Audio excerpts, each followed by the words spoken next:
Today we're on beat 2 of Throop on the Dorset Stour. I've been coming here for 15, 16 years and it's probably one of the best places to trot maggot for chub in the country. It's a most wonderful and iconic piece of river with very large chub, and conditions today are looking pretty good. We got a hint of colour after the flood, and yeah, let's hope these maggots get it going and we catch a few.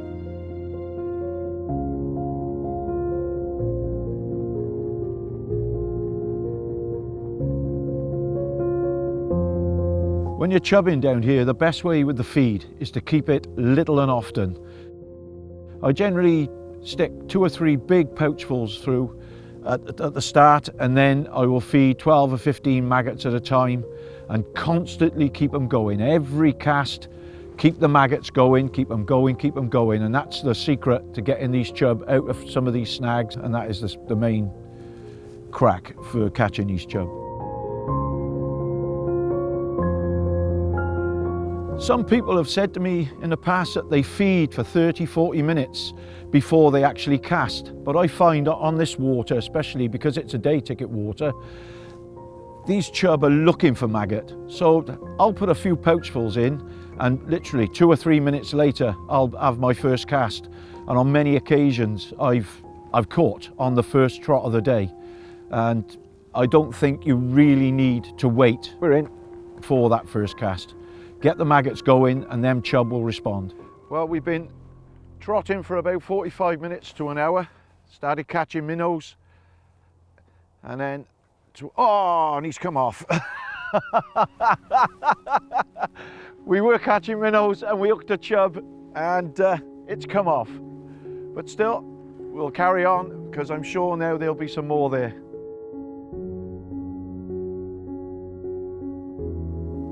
I'm not going to cry.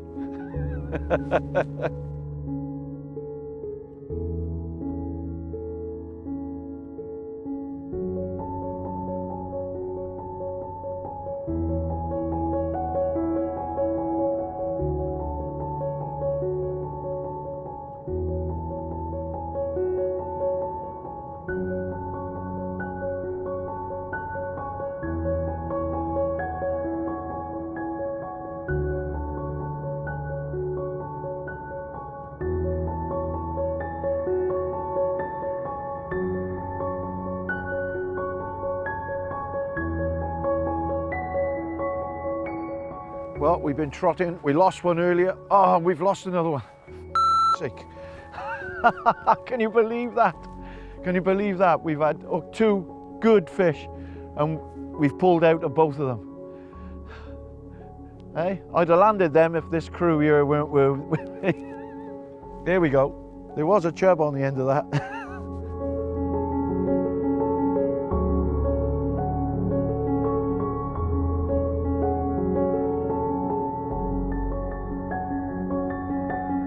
The secret is to keep it going, constant all the time. Every cast, keep a bait going all the time.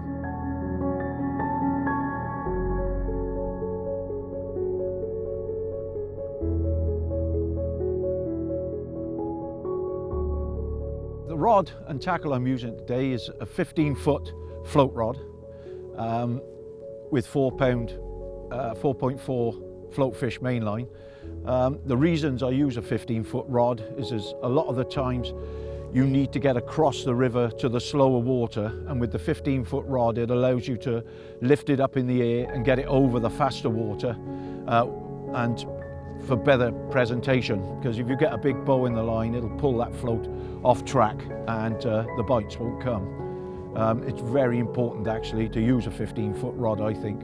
I've used a 14 and a 13-foot in the past and you just can't get that lift. And of course, when the bite comes and you make that strike, the lift of line off the water is much quicker. You make an excellent connection. It also feels, if you balance it with the correct reel, it feels like an extension of your arm, and you can get that right up there, and it makes it a lot easier when you are trotting towards a far bank. When the river's low and clear and late summer conditions, I'll use a loaded waggler, loaded pellet waggler.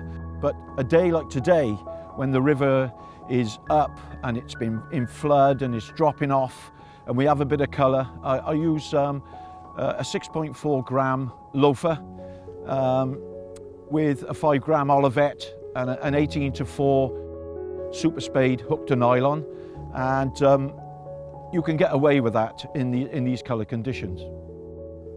I use an Olivet for the simple reason you've got less shot pinched on the line, and when I do use the shot, I use an AA above the Olivet and it's pinched on very, very lightly.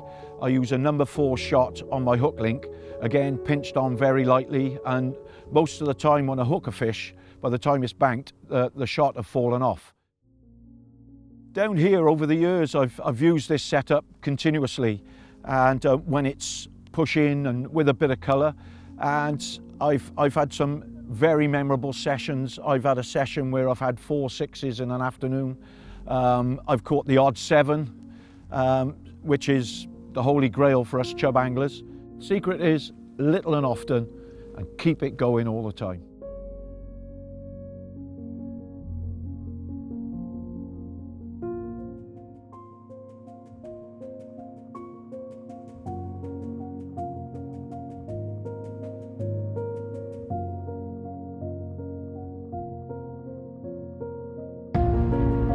Well, we've hooked one. It's feeling heavy in the flow, but gingerly we'll try and get it up, and hopefully we'll have her in the net. This is where you have your heart in your mouth.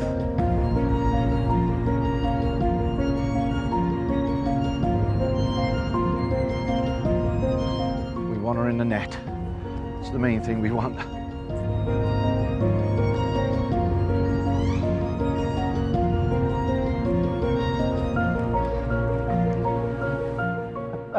We got one.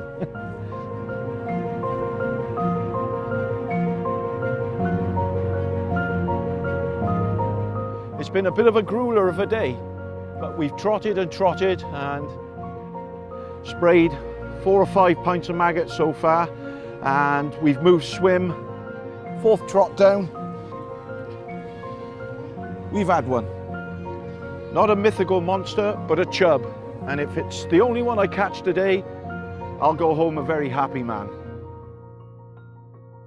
When I'm here on the Stour, it's a long journey from the house, and I get here and I start fishing, and before I know it, sometimes it's time to pack up and go, and I'm constantly casting and casting. I can cast hundreds of times a day and constantly feeding. It's really hard work. If you're fishing all day, you want something that's really light in your hand, and a balanced rod and reel is the way to go.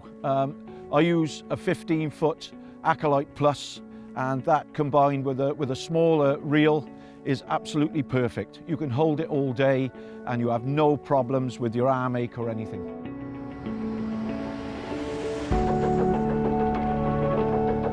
Getting up early and staying late pays off. Just keep going with your trotting and they will come.